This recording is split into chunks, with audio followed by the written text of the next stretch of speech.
Monsieur le Président de la Société d'Histoire, de Géographie et de Géologie d'Haïti, Messieurs les ambassadeurs, Messieurs les ministres, Mesdames, Messieurs, je vous dirai très simplement en commençant que nous autres Sénégalais, qui sommes vos hôtes aujourd'hui, sommes particulièrement heureux de nous trouver parmi vous, pour 1000 raisons. C'est d'abord que pendant mes années d'études au quartier latin, dans les années 1930, il y avait des Antillais parmi mes meilleurs amis. Il y a aussi qu'à Dakar, je suis entouré de nombreux Antillais parmi mes collaborateurs, des Martiniquais, des Guadeloupéens, des Haïtiens, naturellement. Il y a enfin que si notre amitié est telle pour les Antillais, je la crois partagée, ce qu'il y a une chose essentielle qui nous unit. Bien sûr, la couleur de la peau, car il y a au Sénégal comme aux Antilles toutes les nuances, depuis le bronze clair jusqu'au noir bleuté que chantent nos poètes populaires. Mais la peau, ce n'est qu'un signe, ce n'est pas la substance. Il y a par-delà la peau de bronze clair ou de noir bleu, il y a une culture commune, une culture noire qui est précisément l'objet du débat que je voudrais évoquer devant vous comme l'annonce du titre de ma conférence. La négritude comme culture des peuples noirs ne saurait être dépassée. Je voudrais sans plus d'attendre vous rassurer. Je ne parlerai, naturellement, j'ai parlé politique avec le président Jean-Claude Duvalier, mais aujourd'hui, ici, je ne veux pas parler politique, sinon à l'occasion de politique culturelle, pour plusieurs raisons. À la Martinique et à la Guadeloupe, où j'ai traité le même sujet, j'avais affaire à des départements membres de la République française, et l'un des principes de la politique internationale du Sénégal est la non-ingérence dans les affaires intérieures des autres États et même de la France. Comme je dis, depuis que la France nous a donné l'indépendance, à son tour, elle est indépendante.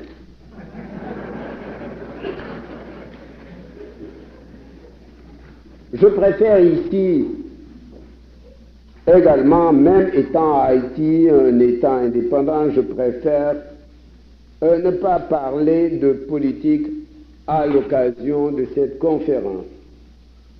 Mais ma deuxième raison, la raison fondamentale est que depuis les années du quartier latin, j'ai placé et je continue de placer la culture avant la politique. C'est précisément ce qui nous distinguait alors, le petit groupe d'étudiants que nous étions avec Aimé Césaire et Léon Damas, protégés par un Haïtien, le docteur Sajou, qui m'a envoyé un télégramme. Je ne sais pas si j'aurai le plaisir de pouvoir le revoir. Nous pensions, et je le pense encore donc, que la politique doit être au service de la culture. C'est ce que nous essayons de faire au Sénégal et non pas la culture au service de la politique, comme le croient trop souvent les écrivains du tiers-monde.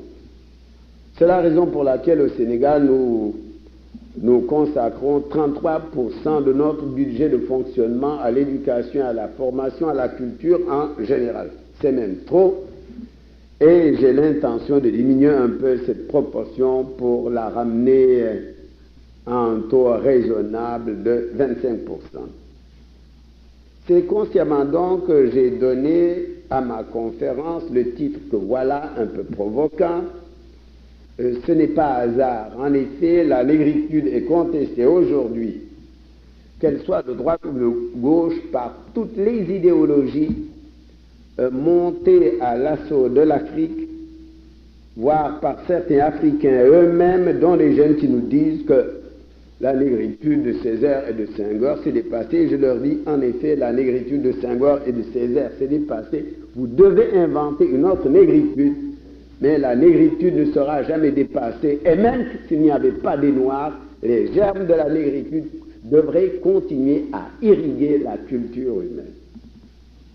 Mais avant d'entrer dans le vif du débat, je voudrais à mon tour, mon présentateur l'a fait en des termes excellents d'ailleurs, mais brièvement, je voudrais à mon tour essayer de définir une fois de plus le concept de négritude.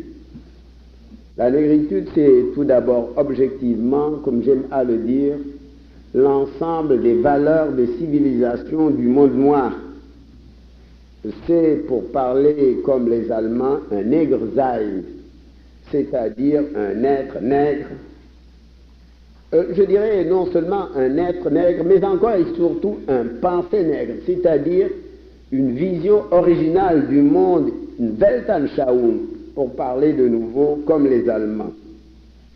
Je vous renvoie, entre autres ouvrages fondamentaux, à l'histoire de la civilisation africaine du grand ethnologue Léo Frobenius, livre qui était notre Bible au quartier latin, et j'ai encore avec moi l'exemplaire de Césaire. C'est un premier sens. En effet, il y a une polysémie du mot. C'est un premier sens. Le deuxième sens qu'affectionne Aimé Césaire, c'est la manière concrète pour chaque nègre et pour chaque peuple nègre, pour les Haïtiens par exemple, la manière concrète de vivre en nègre, en réagissant à l'environnement matériel et psychologique, naturel et social. En effet, être nègre, ce n'est pas seulement un état, un ensemble de situations objectives, c'est surtout une manière concrète de l'individu comme de la collectivité noire, des peuples noirs. Ce n'est pas un simple être là, un Dasein, comme disent les Allemands, ce n'est pas un être agi, c'est un agir. Ce deuxième sens est celui qui a la préférence des Antillais. Il y a 9 ans, le sociologue Albert Memmi, un juif d'origine tunisienne, dans un article intitulé « Judéité et négritude », nous invitait, nous les fondateurs du mouvement, à aller plus avant dans l'analyse du concept pour l'étendre et l'enrichir. Comme je l'ai écrit l'autre semaine, en introduisant l'œuvre d'Albert Memmi, nous étions bien sûr conscients de la polysémie du mot. Si nous n'avons pas répondu tout de suite à l'invitation de Memmi, c'est que nous étions encore en plein combat et qu'il nous fallait rassembler toutes les significations dans une seule parole pour en faire une sorte de marteau-pilon à frapper nos adversaires. Je crois que maintenant qu'il est prouvé que la négritude se porte bien et qu'elle se développe, comme je vous en donnerai tout à l'heure la preuve, je pense que le moment est venu d'enrichir avec notre arsenal conceptuel. Je réserverai donc désormais le mot de négritude, sauf dans cette conférence où, en employant le mot de négritude, j'engloberai tous les sens. Mais après cette conférence, je réserverai le mot de négritude désormais à la manière de vivre en nègre et je proposerai le mot de négrité pour désigner l'ensemble des valeurs culturelles du monde noir. En effet, le professeur Robert Schilling m'a envoyé l'autre jour une étude faite par un groupe d'étudiants de l'Université de Strasbourg sur les suffixes en itude et en ité. Parce qu'il y a souvent hésitation, on a noté qu'au 5e siècle, dans le bas latin, dans Olugel par exemple, il y avait pour désigner la nécessité les deux mots necessitas et necessitudo. Donc l'Université de Strasbourg a remarqué que les mots en itude était chargé d'un sens plus concret que les mots en ité. Et c'est pourquoi nous disons latinité, et c'est pourquoi je dis normandité pour plaisanter ma femme, mais je dis arabité, mais je dis berbéritude et je dis même sinitude. Ce n'est pas tout. Il y a aussi l'ensemble du peuple, plus exactement des peuples noirs. Albert Memmi n'a pas retenu, je pense qu'il a tort, le terme de juiverie à cause de sa nuance péjorative et il y a substitué le terme de judaïcité pour désigner le groupe juif. Nous ne le suivrons pas. Si nous avons employé le mot de nègre pour désigner l'homme noir, malgré la nuance péjorative qu'on avait voulu lui attacher, c'était précisément pour réhabiliter cet homme noir avec le mot de nègre. Déjà, nos ancêtres sénégalais, le 15 avril 1789, sans doute, émus par les échos de Haïti, nos ancêtres, se présentaient dans leur très humble doléance et remontrance au peuple français, tenant les états généraux. Nos ancêtres disaient, nous autres, nègres et français, car nous avons du sang français dans nos veines ou les veines de nos enfants. Vous voyez que nous sommes près de vous. Nous ferons donc de même, en appelant nègrerie, l'ensemble des peuples et des hommes noirs, le suffixe -eri, indiquant en français une collection, une collectivité. Quant à l'ensemble des pays des Noirs, je propose que nous reprenions le vieux mot si beau de nigrici. Encore une fois, ce n'est pas la première fois que nous avons essayé d'enrichir notre vocabulaire, c'est-à-dire notre arsenal conceptuel. D'aucuns, et surtout des jeunes malheureusement ignorants, car il y a maintenant beaucoup de laxisme dans l'enseignement, je le vois à mes enfants. Et donc, d'aucuns nous ont dit que c'était artificiel. Comme si les paysans noirs, qu'ils fussent négro-africains, négro-américains ou antillais, étaient des balourds alors qu'ils ont la finesse du corps et celle de l'esprit.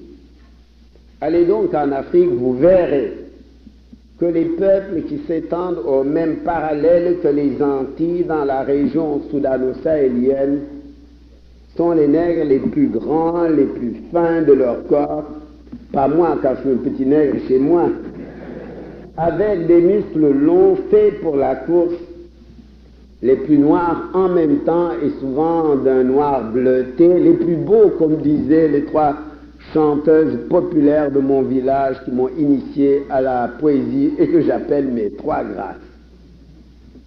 Pour confirmer que l'enrichissement de notre vocabulaire conceptuel n'est pas un vain exercice de rhétorique, j'invoquerai l'exemple des Peuls.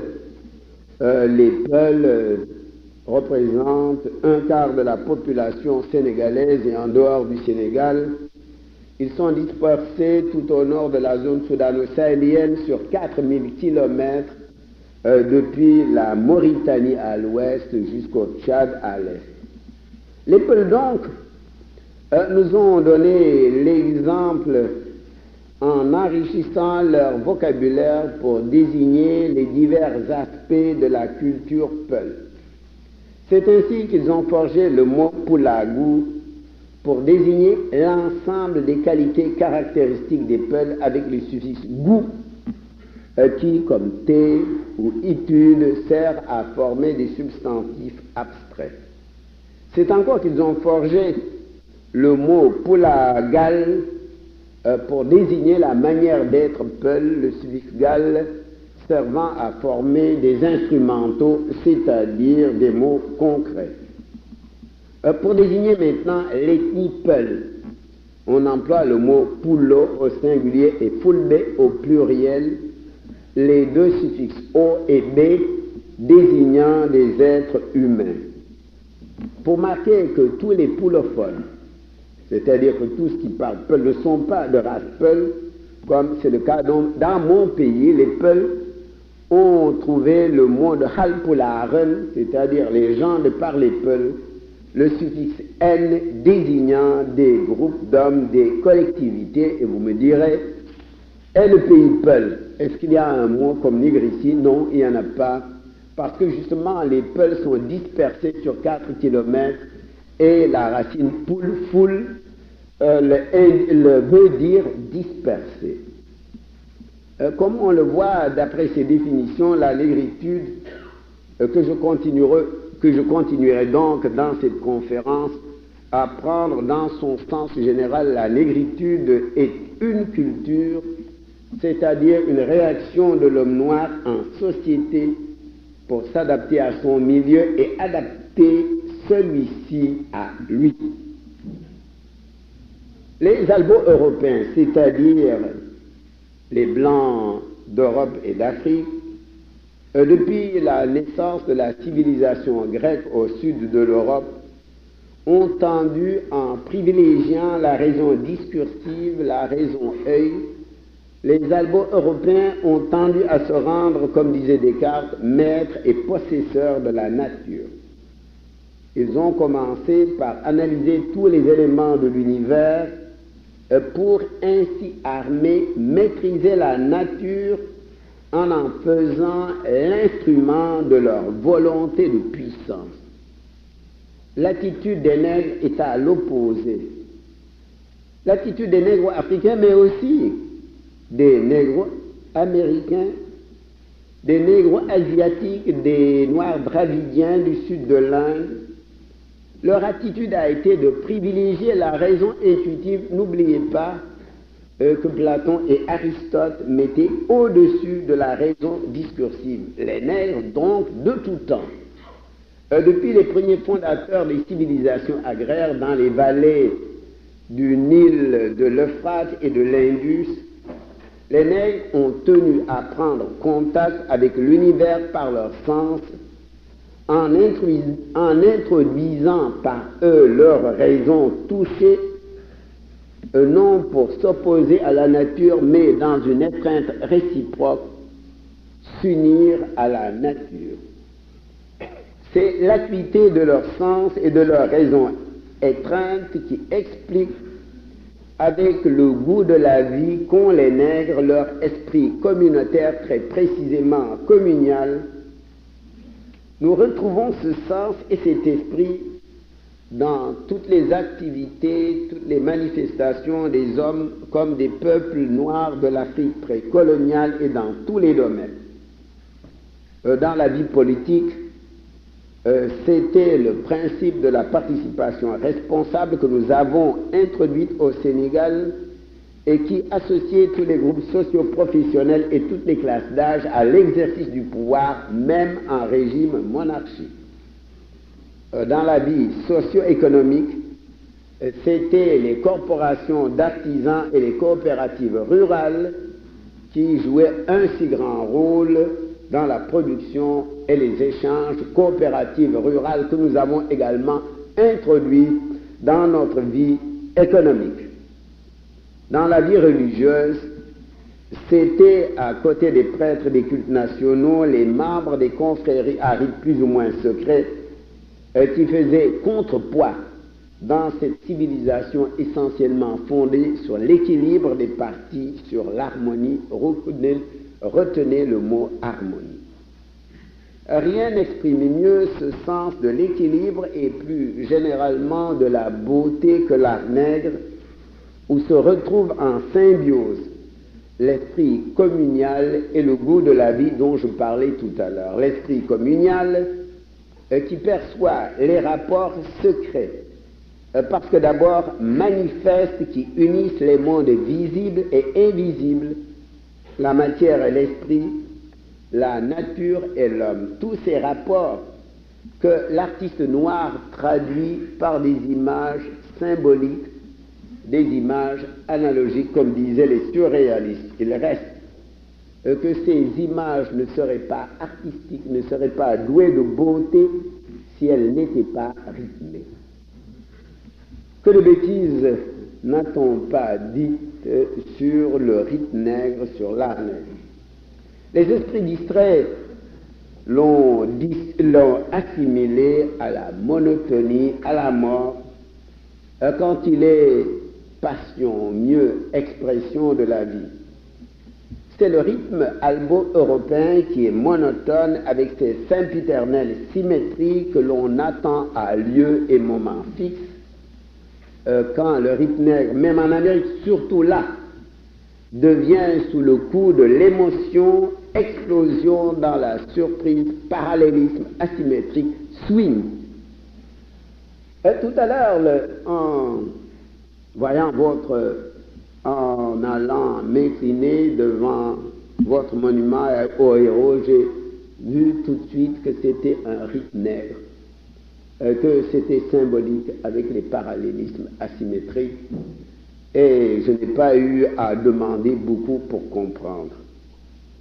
Rien d'étonnant dès lors que l'art nègre au sens de l'esthétique, de la faculté de percevoir le beau, que l'art nègre soit devenu, depuis le cri de Rimbaud, je suis une bête, je suis un nègre, j'entre au vrai royaume des enfants de Cam, depuis l'étonnement de Picasso et qu'il m'a compté devant un masque noir, depuis le déchirement de la trompette de Harlem, que le rythme nègre, que l'esthétique nègre soit devenue l'esthétique du XXe siècle, comme me le disait mon ami le peintre français Pierre Soulages.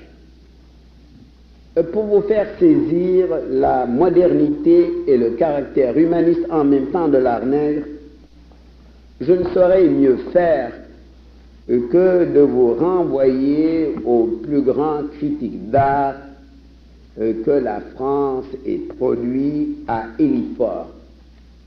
Très précisément, d'une part, dans son histoire de l'art, aux introductions à l'art oriental et à l'art grec, d'autre part, à un de ses ouvrages posthumes intitulé L'homme et la danse, et où j'ai noté deux articles particulièrement significatifs, Incarnation du rythme noir et le rythme noir. Dans les introductions que voilà à l'histoire de l'art, Élifort oppose par et par-delà l'art grec, l'art albo-européen, plus généralement occidental, à tous les autres arts des autres peuples et continents. À l'art occidental, fils de l'intelligence discursive,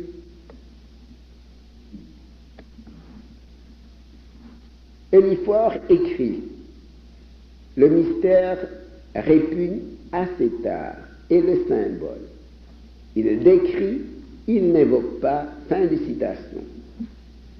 Passant à l'art grec, le critique conclut, je le cite, « Il est anthropomorphiste à coup sûr. Il n'est pas anthropocentriste. » Fin de citation que je traduis. L'art albo-européen n'est pas humaniste au sens de l'universel, ce que sont au contraire les autres arts du Moyen-Orient, de l'Inde, de l'insule Inde, de la Chine, du Japon, du Maghreb, de l'Amérique précolombienne et naturellement et surtout l'Afrique noire. À l'objectivisme européen occidental, qui a trop souvent conduit au réalisme et au naturalisme, c'est-à-dire à l'anti-art, s'oppose le subjectivisme asiatique et surtout africain, qui est fait d'émotions imaginantes et, je cite Élifort, et qui vise plus à l'expression qu'à la description, plus au caractère qu'à la forme, et pour parler comme Baudelaire, infiniment plus à la spiritualité qu'à la beauté. Mais en Afrique noire, il n'y a pas, il y a dans l'art nègre en général, dans l'art haïtien, il n'y a pas d'opposition entre la spiritualité et la beauté. Il n'y a pas d'opposition entre la sensualité et la spiritualité. L'originalité de l'art nègre, précisément, Et les deux articles cités de l'homme et la danse le prouvent. C'est qu'ici, au lieu de s'opposer, s'unissent en se renforçant la violence de l'émotion et la pureté de la forme, la chair et l'esprit, bref, le symbole et le rythme. Je l'ai souvent dit, c'est dans la sensualité même que s'incarne vivante la spiritualité noire.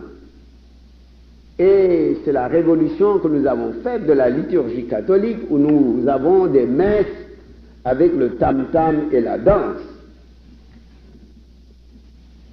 Ici, non seulement est beauté l'art des hommes noirs, mais encore, nous dit Eliphore, toute leur personne, leur corps, leurs vêtements, leurs gestes. C'est dans l'article intitulé « Le rite noir » qu'Eliphore nous parle, je le cite, de la beauté plastique du nègre, soulignée par les lueurs de bronze qui semblent émaner d'elle, glisser sur elle, et accroître cependant sa densité, la façonner avec l'insistance d'un moule, en faire un soleil noir éclairant les alentours, seul entre tous les hommes, parce qu'ils vivent à peu près ou tout à fait nus dans la lumière. Les nègres ont conservé l'unité de la grâce et de la puissance formelle que la statuaire antique nous a enseignée. Par elle, nous sommes entrés dans un monde encore vivant, contemporain de nos laideurs vestimentaires, où telle femme garde de la coiffure aux orteils, l'ondulation précise des volumes qui gonflent les seins érigés, les hanches pures, les bras coulant d'un seul jet, la masse du crâne et le cylindre du cou plein en toutes leurs dimensions, sculpture de muscles et d'os que les colliers et les chignons accusent, insaisissable et irrésistible splendeur. Fin de citation. Cette longue citation du plus grand critique français d'art pour montrer que l'esthétique qui émane de cet art nègre est celle même du XXe siècle, comme la négritude est un apport essentiel à l'humanisme de notre temps. Bien sûr, depuis le XVIIIe siècle, les arts exotiques ont beaucoup apporté à l'art de l'Occident, et parmi eux les arts de l'Iran, de la Chine, du Japon, sans parler de l'art arabo-musulman. Il reste que c'est l'art nègre qui a apporté le plus par le détour, il est vrai, de l'école du jazz en Amérique et de l'école de Paris en France. Si je n'ai pas parlé de l'Inde, c'est que, comme le reconnaît René Grousset, le plus grand spécialiste français des civilisations d'Asie, comme le dit René Grousset dans un de ses ouvrages intitulé l'Inde, l'art indien ne peut s'expliquer que par les valeurs essentielles apportées par les Noirs dravidiens de l'Inde. Il précise, je le cite, « Notre cher Jouveau Dubreuil, fier de ses origines antillaises, me le disait avec amour, l'esthétique indienne, elle est tropicale, elle est créole. » C'est dans le même sens, continue Grousset, que M. Alfred Fouché, à la veille de la guerre de 1939, soutenait au mépris des racismes menaçants que l'esthétique de l'Inde éternelle restait avant tout dravidienne, c'est-à-dire noire. On peut s'étonner que malgré des témoignages aussi vigoureux venant d'écrivains, d'artistes et de critiques aussi éminents, on peut s'étonner que la négritude ait été, depuis son affirmation, l'objet d'attaques non moins vigoureuses. Nous allons donc examiner celles-ci, leur nature, leur prétexte et même leur raison.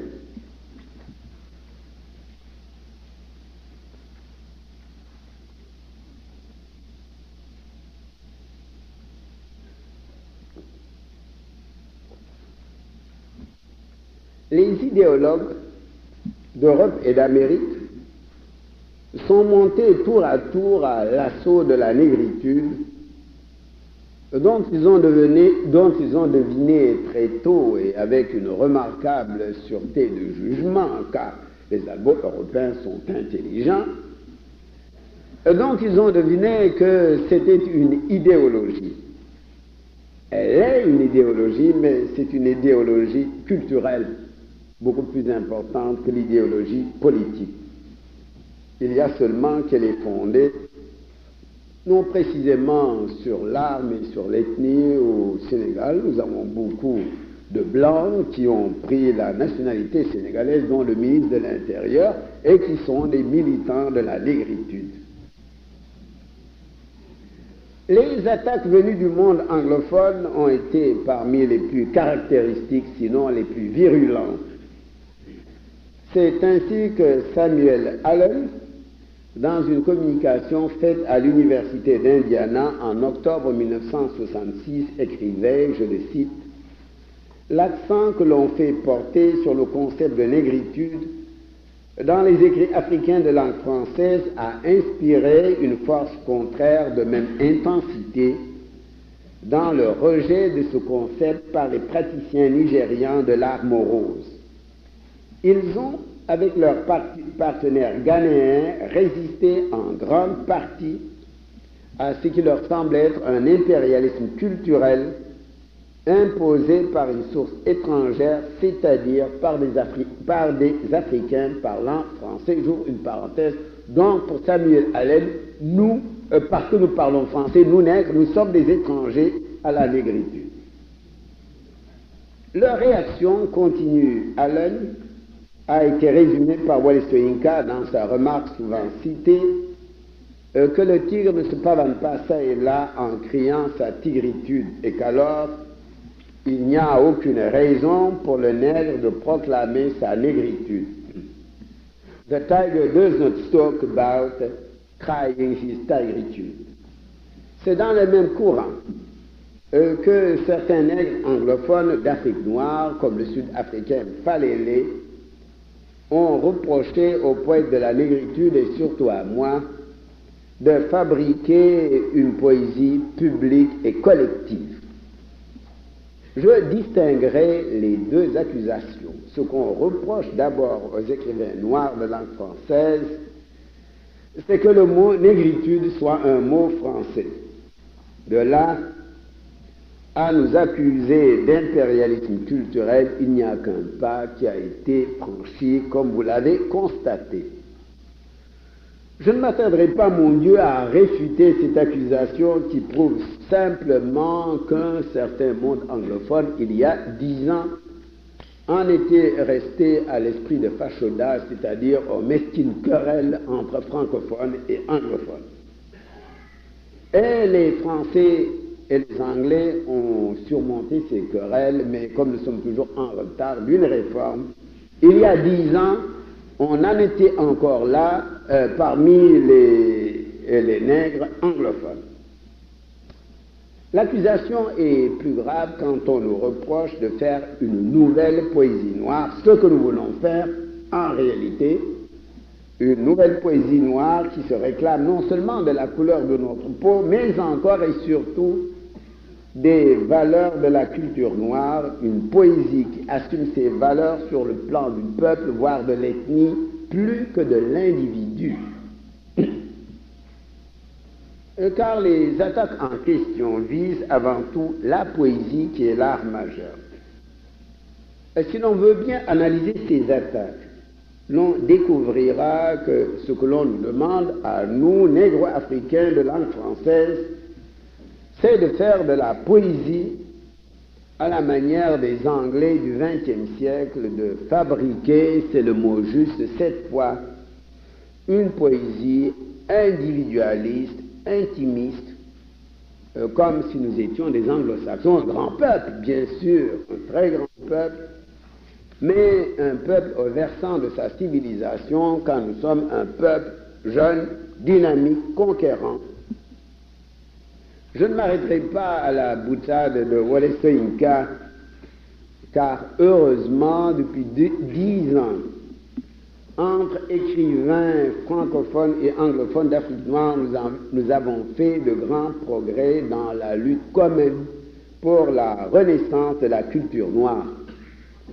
C'est Wole Soyinka lui-même qui, il y a moins de 15 jours, réunissait un séminaire d'écrivains noirs d'Afrique, d'Asie. Il y avait des Noirs dravidiens et des Amériques, il y avait des Haïtiens. Un colloque pour méditer sur la spécificité de la culture noire. Et Wole Soyinka avait choisi Dakar, une ville nègre, bien sûr, mais francophone. Et ce colloque a créé, fait très important, une union des écrivains du monde noir ouverte à toute la diaspora. Vous voyez que la négritude se porte bien.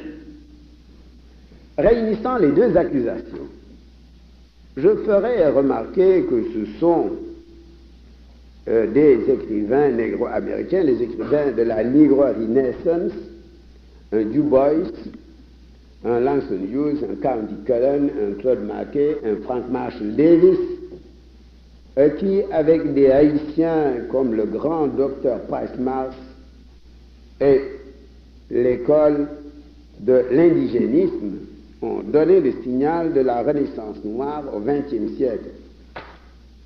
Comme vous le savez, dans Negro Renaissance, Renaissance est d'origine française. Et les poètes de la Negro Renaissance ont commencé par choisir la peau noire comme signe de ralliement, Black is beautiful. C'est Langston Hughes qui proclamait le 23 juin 1926 dans la revue The Nation,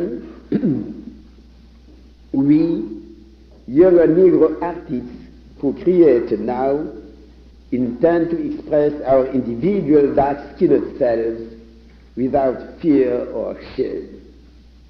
Ce que je traduis, nous, les jeunes artistes noirs, qui créons maintenant, nous avons la volonté d'exprimer nos personnalités individuelles à peau noire sans crainte ni honte. Et il est vrai qu'avant eux et de tout temps, les poètes populaires de l'Afrique noire ont chanté la beauté noire, mais ils ont aussi chanté leur chant, ils ont chanté la poésie, ils ont chanté le chant noir, d'autant que dans nos langues, en tout cas au Sénégal, il y a le même mot pour dire le poème et le chant. On ne fait pas de différence entre le poème et le chant. Le poème, c'est une parole imagée et rythmée, chantée. Ainsi, en peul, c'est voyé dans ma langue, c'est Yim, et en peul, c'est Yimre. Comme les poétesses de mon village, mes trois grâces, qui chantent la peau bleu-noire de leur champion, c'est ainsi que l'une d'elles chantait, et je notais le flanc de l'athlète couleur d'indigo, que je le mesure au mètre d'argent. Ndiaye Hamad, avec moi vient chanter le splendide La de Doubab. Vous aurez remarqué le La qui en créole entier est devenu l'article. Et la seconde de mes chanteuses chantait le chant. Ainsi, ma soirée ne sera point solitaire, car je sais créer des chants de festin. Moi, le lion de la Dior, l'aimé du peuple, le champion de Kumba. Kumba, c'est sa sœur, on est champion de sa sœur ou de sa fiancée.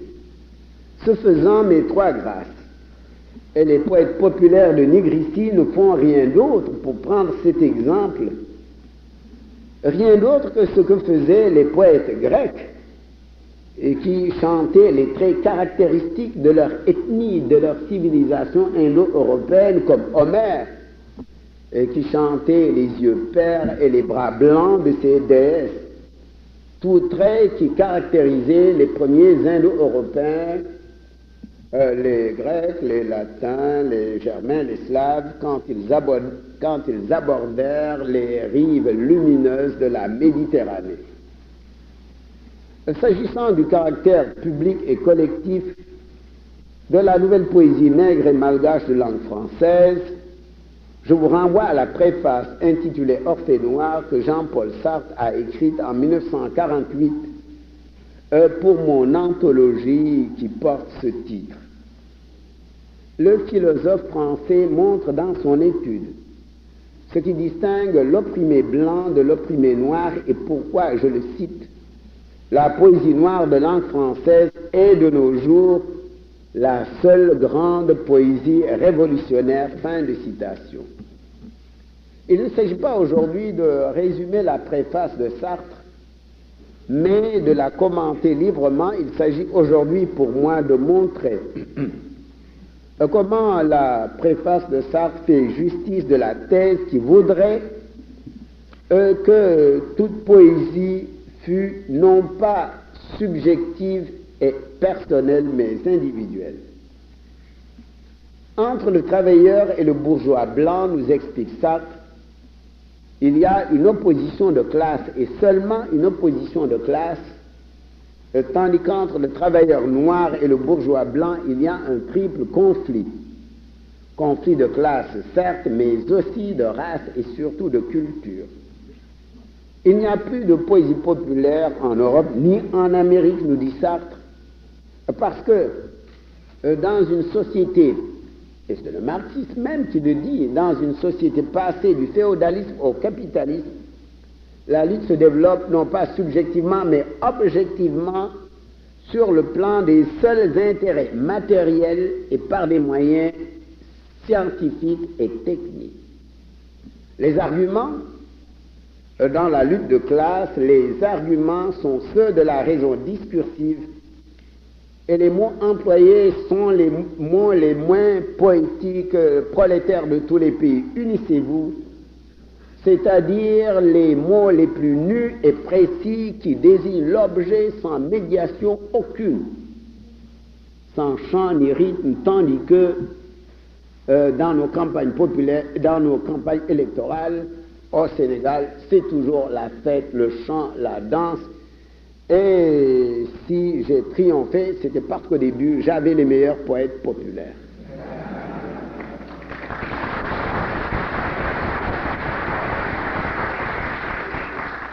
La poésie, en effet, c'est-à-dire la parole rythmée et imagée, est toujours création de la subjectivité, de l'émotion que l'on m'a tant reproché d'avoir donnée aux Noirs.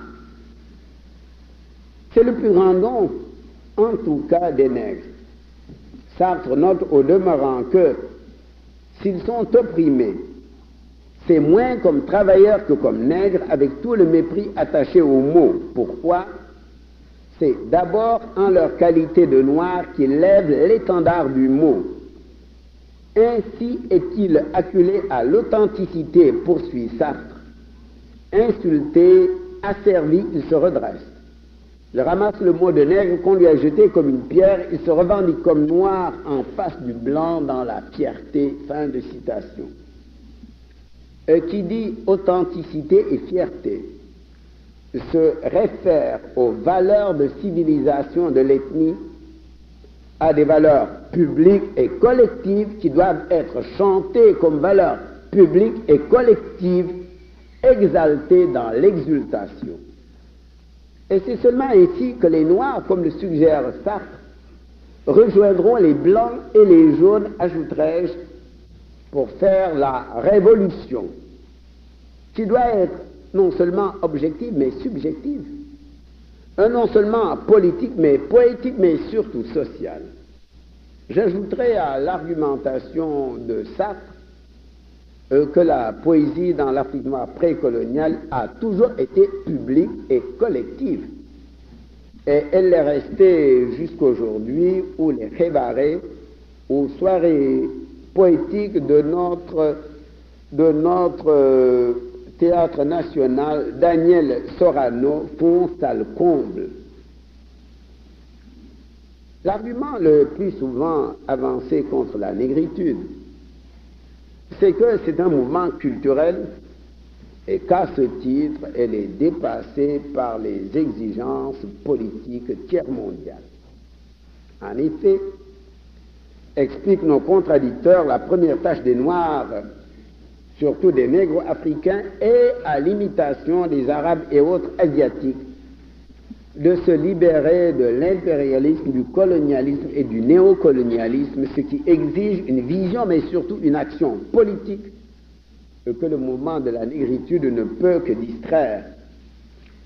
Étienne Leroux et les membres de son groupe nous tenaient déjà, il y a plus de 40 ans, le langage que trop souvent encore nous entendons dans les colloques des écrivains afro-asiatiques, politiques d'abord, car de la libération politique découlera naturellement la libération culturelle. Ce n'est pas naturel, ce n'est pas évident, ce n'est pas nécessaire, ce n'est pas une fatalité.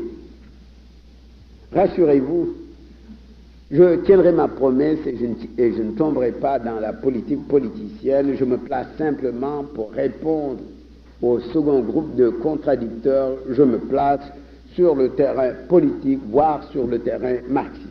Encore une fois, il s'agit non pas de politique idéologique, mais de politique culturelle.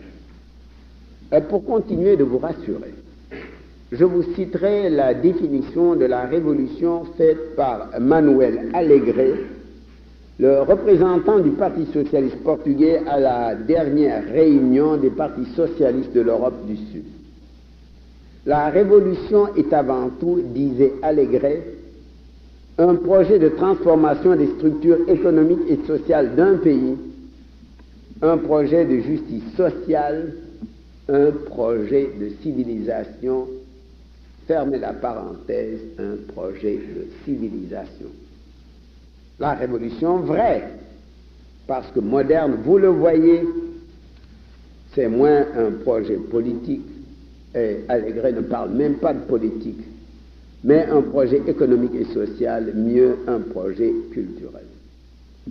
Nous répondions dans les années 30, malgré l'estime que nous avions pour Leroux et son école, que leur thèse aboutissait à confondre la culture et la politique. Qu'il ne fallait pas subordonner la culture à la politique, mais le contraire. Nous reconnaissons aujourd'hui la priorité de l'action politique, mais non pas sa primauté. La primauté, c'est-à-dire la place la plus importante, devant revenir à l'action culturelle. J'irai plus loin en soutenant que, s'agissant de la vision culturelle, celle-ci doit même avoir la priorité, non pas encore une fois sur l'action, mais sur la vision politique. Si nous avons dans les années 30 demandé l'indépendance, c'était essentiellement pour pouvoir vivre la négritude et réaliser la négritude. Car s'il s'agissait tout simplement de faire la révolution politique, la révolution socialiste, nous pouvions la faire avec les Français, et les Français étaient encore plus efficaces que nous dans ce domaine-là. Je ne dis là rien de neuf pour un marxiste qui a lu Marx. C'est Marx, en effet, qui, dans un texte posthume intitulé « Le travail aliéné », texte publié en 1947 dans la revue socialiste, c'est Marx qui écrit, je le cite, « L'animal produit uniquement sous la contrainte d'un besoin physique immédiat, tandis que l'homme produit même lorsqu'il est libéré de tout besoin physique. Et il produit vraiment quand il est affranchi de ce besoin. Et seulement alors. L'animal ne produit que lui-même, tandis que l'homme reproduit la nature tout entière. Ce que l'animal produit fait partie intégrante de son corps physique, tandis que l'homme se dresse librement en face de son produit.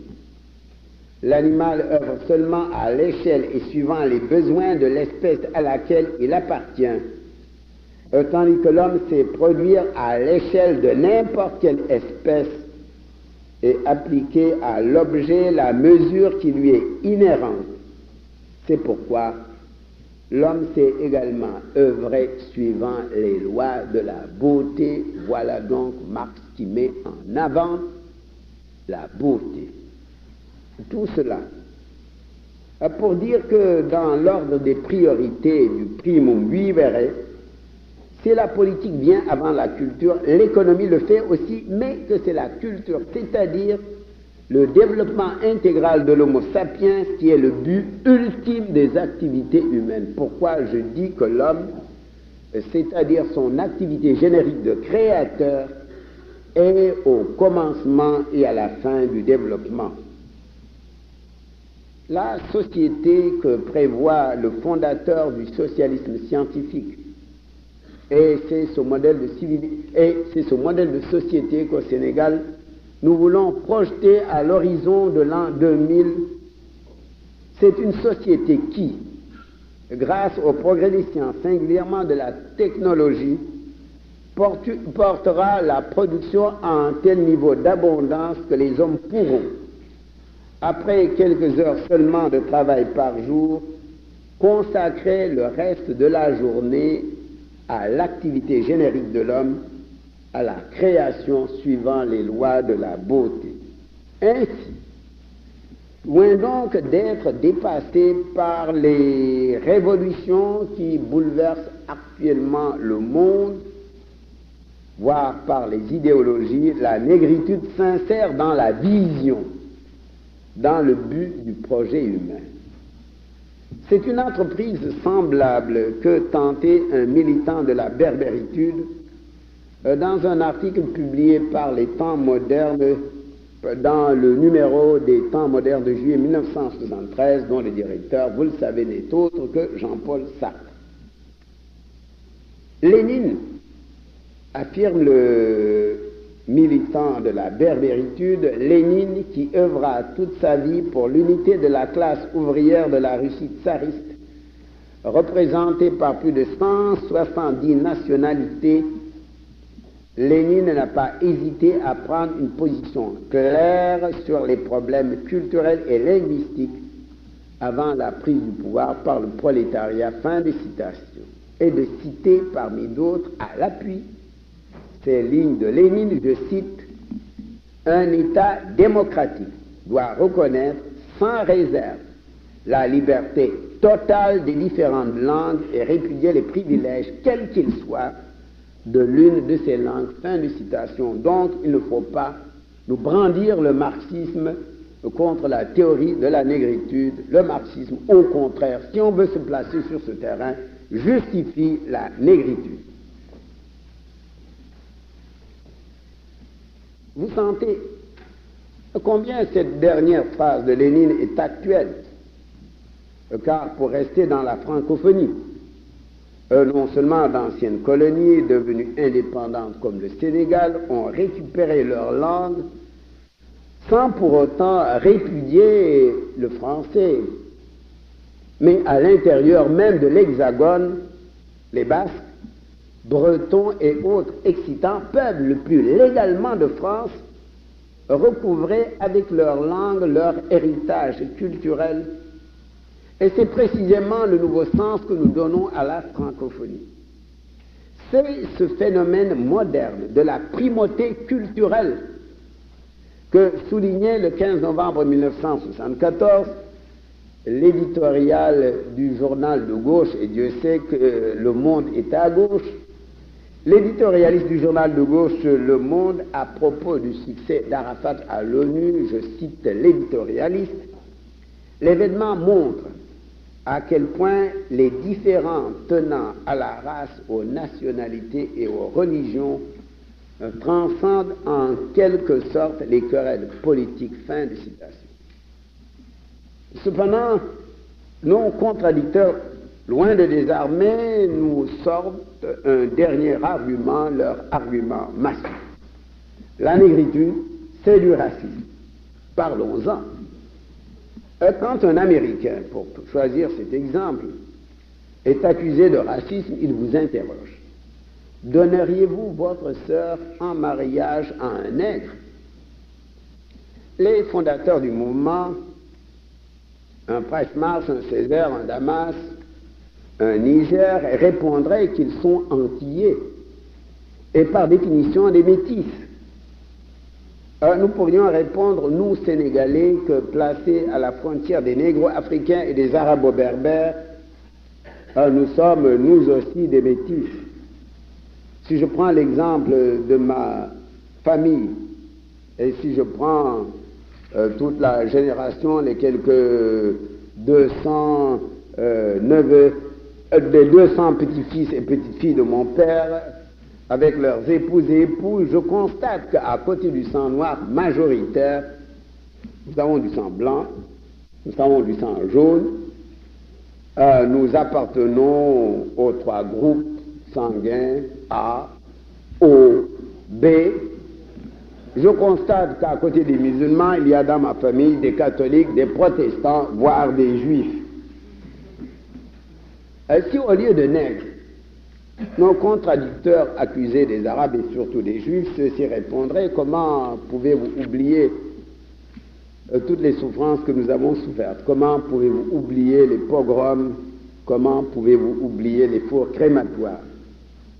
Ce n'est pas à vous, Antillais, que j'apprendrai la longue souffrance des nègres qui a duré 3 siècles et demi, avec 20 millions de déportés aux Amériques, et les spécialistes ont calculé 200 millions de morts. Comme j'ai l'habitude de le dire, nous avons subi le plus grand génocide de l'histoire. Et vous savez que malgré tout, nous sommes restés sans haine, que nous avons transformé la souffrance en joie et la longue plainte en chant, en œuvre de beauté. C'est là un des traits fondamentaux de la négritude.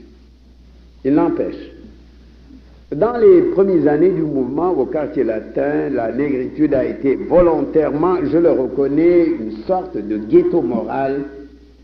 Le ghetto teinte de racisme dans la mesure précise où, dans l'enthousiasme du retour aux sources, dans l'enthousiasme de la découverte du Graal noir, pour parler comme ça, nous trouvions insipides toutes les valeurs albo-européennes, la raison discursive avec sa logique rigide, sa froide mathématique, avec sa nature plus vraie que nature, avec ses monotones parallélismes symétriques, et Césaire lança la bombe et 2 et 2 font 5.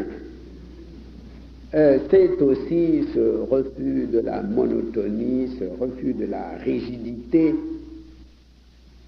où vous retrouvez le symbole et le rythme. C'est cela la substance, le noyau de la négritude. Cependant, nous ne fûmes pas longs à sortir de ce ghetto noir. J'ai dit ailleurs et plus d'une fois mon cheminement personnel qui m'avait amené à la conception du métissage culturel comme fondement de toutes les grandes civilisations. En effet, pendant 2 ans, comme prisonnier de guerre, j'ai médité sur les civilisations méditerranéennes, particulièrement sur le miracle grec, et en aval comme en amont sur les autres miracles qui avaient suivi et surtout précédé le miracle grec, en commençant par la civilisation égyptienne. Je ne vais pas aussi loin que mon compatriote cher Anta Diop, qui a écrit Nation nègre et culture, et dont la thèse connue est que la civilisation égyptienne fut entièrement l'œuvre des nègres.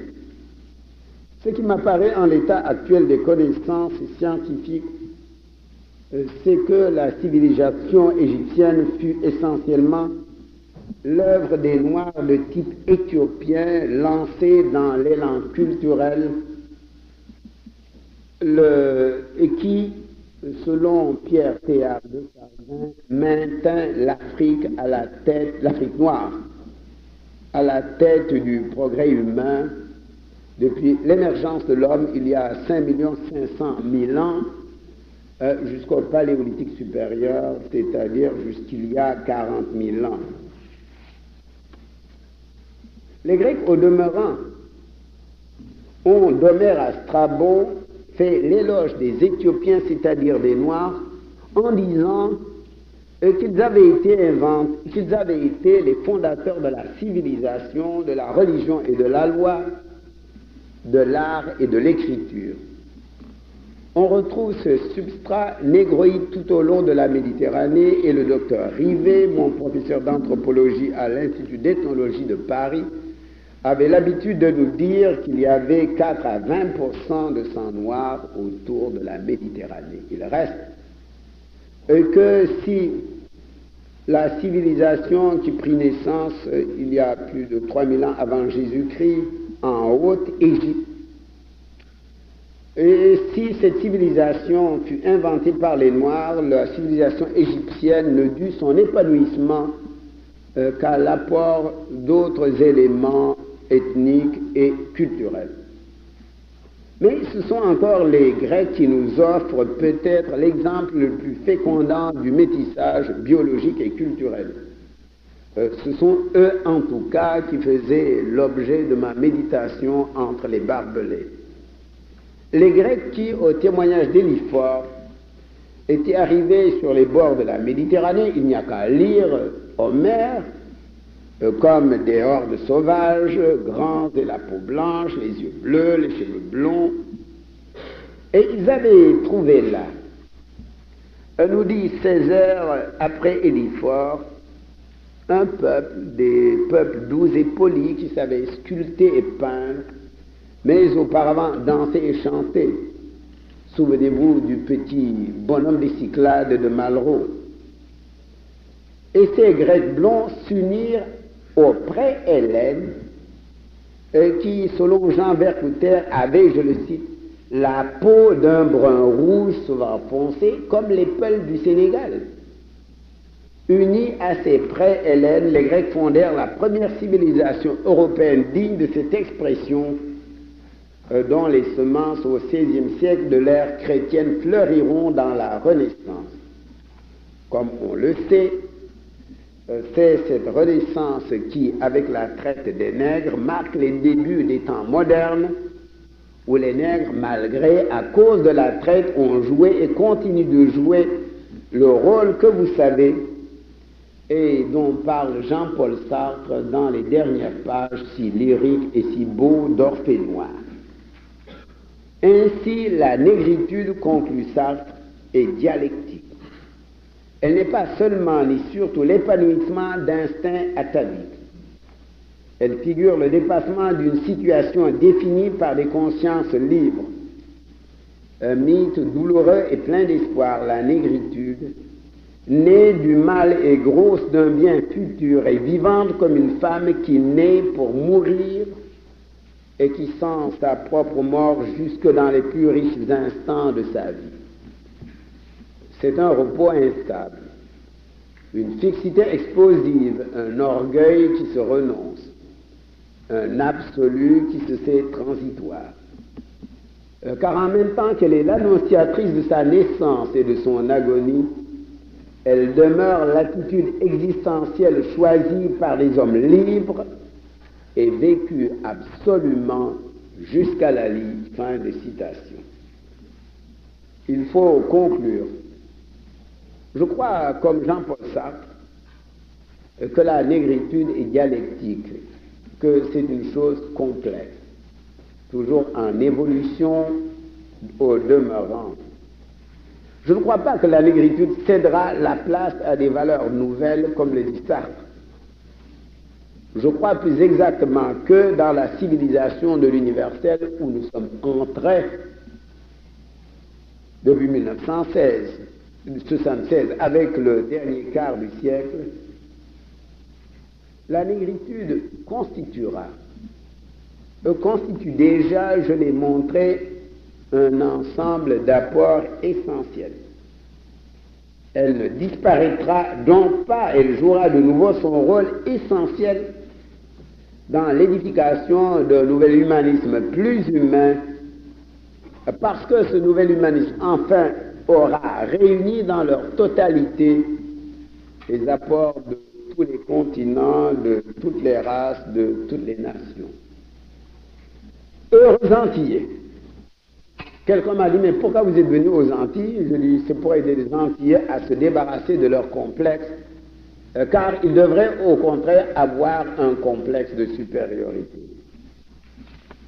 Si nous sommes venus à vous du Sénégal, pas si loin de vous que vous le croyez, car nous sommes aux mêmes latitudes, c'est pour aider à vous confirmer dans la fierté de votre situation et de votre métissage. Comme toutes les grandes civilisations qui s'épanouirent les premières aux latitudes de la Méditerranée, la vôtre repose sur un substrat négroïde, surtout à Haïti. Parmi les apports qui fécondèrent ce substrat, il y a jouant un rôle majeur ceux des Latins, singulièrement des Français, dont vous devez également être fiers pour le rôle qu'ils ont joué précisément dans l'élaboration et l'édification de la civilisation de l'universel.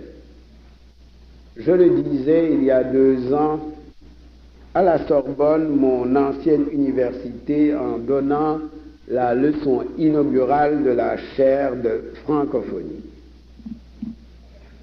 La francophonie n'est rien d'autre à l'échelle de la planète que l'entreprise de civilisation la plus moderne parce que la plus fécondante, qui réunit les valeurs les plus contraires et partant les plus fécondes, la chair et l'esprit, l'intuition et la discursion, l'émotion et l'idée, le symbole et la logique, le discours français et le chant rythmé nègre. Et nous pouvons compter, nous comptons, des Antillais parmi les plus grands ouvriers de la révolution culturelle qu'est la francophonie, un Sondion Perse et un Paul Niger, les Guadeloupéens, un Aimé Césaire et un Édouard Glissant, les Martiniquais, un Price Mars, un Jacques Roumain et d'autres, les Haïtiens à côté d'une pléiade d'autres Antillais. Tout cela pour vous dire que les vertus de la négritude ne sont ni épuisées ni dépassées. Elles sont plus que jamais nécessaires au monde nouveau qui se lève à l'horizon de l'an 2000 et d'abord à la francophonie dont vous êtes partie intégrante. Je dis partie essentielle parce qu'au carrefour des métissages, parce que vous êtes encore une fois, comme le disait Aimé Césaire, au rendez-vous du donner et du recevoir. Et c'est pourquoi je pourrais conclure cette conférence en rechantant le vers de Césaire, « Eia, parfait cercle du monde et close concordance ».